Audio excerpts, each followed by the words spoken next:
A veure, en el fet de desenllaune segur que...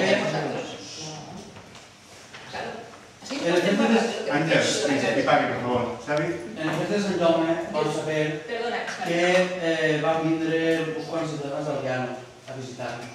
Ens vam enterar després, dies després de la visita. Entonces, jo supose que deia ser una visita d'uns quants veïns i vaja, sense càrrec i tal. L'únic que passa és que jo crec que l'educació està per damunt de tot. Jo, tots els anys que hem vingut gent del Llano a Ondara, m'he enterat. I quan han vingut i han arribat a l'hotel, m'ha agradat anar a recibir-los. Entonces, jo considero que és una falta d'educació que no se diga als membres de la corporació que anem a tindre una visita de visitants del Llano. No cal que vinga un cotxe amb 3 persones i que vinguen, no sabem res, ningú i tal. Però, si m'engany, per favor, rectifica'm, aquestes persones hauran sopat a la nit de l'Ajuntament alguna nit, no? Doncs m'engany. De tota manera. Jo considero que no ha passat res.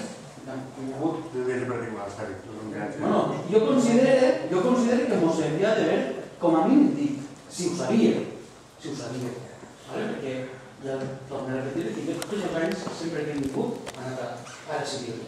Entonces, quan em van dir que havien estat així, gent del Llano, doncs em va saber mal, la veritat.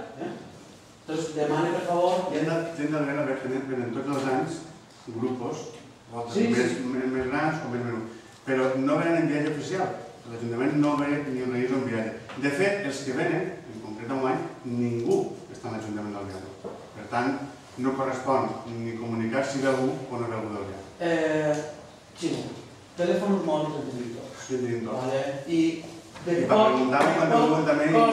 poc costa si sabeu una interacció que aquesta gent queda per telèfon, que no, mos quedem a poc esperant les coses.